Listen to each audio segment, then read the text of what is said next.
What's up guys, it's Ed from TechSource and welcome to my new series on the channel. Actually, it's kind of like a mini series and I'm calling it the Desk Setup Evolution. We all know that setups constantly evolve. We're always moving things around and upgrading, so I figured I would make a dedicated series on my desk setup and kind of just see the progress as time goes on.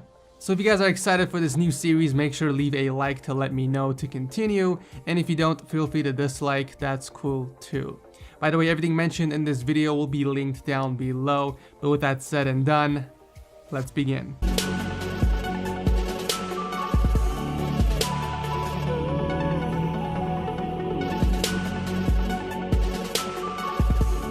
So I recently changed a few things around since last time, and if you guys missed my full desk setup tour I did a while back, then I'll drop a link to it down below. But in this episode, I'm going to only focus on the surface of the desk and the things that I've changed. This is definitely a temporary setup as I am moving in February of next year, so I'm trying not to add anything significant that will require a lot of work to remove. And before you guys destroy me in the comment section about the cable management, please keep in mind that this setup was just recently put together, and episode 2 will focus mainly on the cable management because I haven't even started yet. So the first main difference is the desk. I no longer have the Vert desk, and instead I'm using the Apex desk, which was taken from the Perfect Desk Setup episode 2. Simply because it's more advanced, it looks much better and has cable management holes in the corners. The height is also adjustable and has 4 separate memory modes, which you can manually set for any specific height. I still have my trusty Philips Hue LED strip that I've owned for over 2 years now,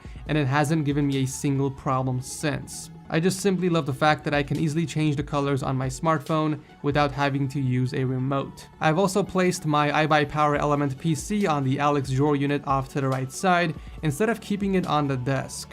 I did do a few videos on it, so make sure to check it out if you guys are interested, but it's currently rocking the 6800K 6-core processor, 16 gigs of RAM, and the MSI GTX 1080 Gaming X graphics card, which was originally the EVGA 1080 superclocked. I've also upgraded my previous ultra-wide monitor to a much larger one from LG as well. I went from a 34-inch ultra-wide to a 38-inch, and let me just tell you guys, it's massive and I love it. I was very close in picking up a second ultra-wide, but when this thing came in, it satisfied my pixel craving. Once again, I did do a review on it, so check it out if you're interested. The keyboard is still the same Corsair Strafe RGB with Cherry MX red switches, but I did swap my mouse, as you can see. I actually reviewed this mouse a few months back and honestly wasn't a huge fan of it, but I've been wanting to go wireless for a very long time and I was just very sick of the MX Master. I wanted something better that would also complement my setup, so I decided to give the Asus Spatha another chance, and so far I'm beginning to love it. It does come with a pretty sweet looking receiver which also serves as a charging dock, so whenever I need a charge I bust it out from behind the PC and slap the mouse on it. Also, if you haven't already noticed, I did drill a hole in the desk to route the keyboard wire through. I still have the same headphones from Audio-Technica, the M50Xs, which are skinned by Dbrand, but this time they are hanging from a different stand. This is the Silverstone aluminum headphone stand, and it does come in silver as well.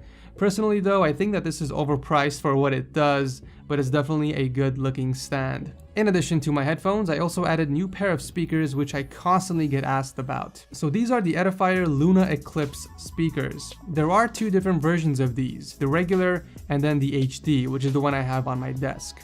I can't speak for the regular ones, but what I can tell you about these speakers is that they are freaking amazing. The sound that comes out of these are incredible. In fact, I love these so much that I'm going to be picking up another pair for the living room TV. They are Bluetooth as well, so I have it hooked up to my PC via optical cable, and I also have them hooked up to my smartphone via Bluetooth. Last but not least, on my desk, I still have my vodka bottle that was imported from the UK, and it's also sitting on top of a Game of Thrones coaster. For those of you that don't know, I am Russian Armenian and we are known for liking our vodka.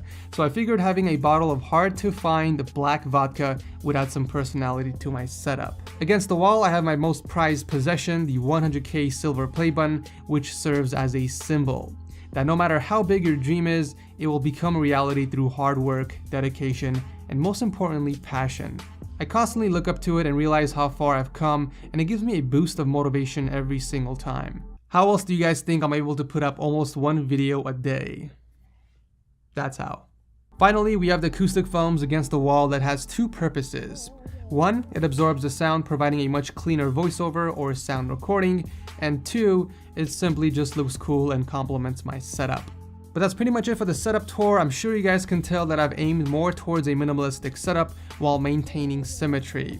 And if you guys are excited for the cable management episode, be sure to hit that like button. So I was on Twitter the other day and I reached out to you guys and I asked you what audiobook I should download next and listen to, because I just finished listening to the entire Game of Thrones series. Now, I don't know about you guys, but I've always had trouble reading books. Even when I was younger, in middle school and high school especially, every time I would pick up a book and start reading, after a few minutes my mind would just wander off. And then next thing you know, I'm thinking about the meaning of life. That's one of the reasons why I like Audible so much, because someone actually reads the book for you, so it's kind of like listening to a story.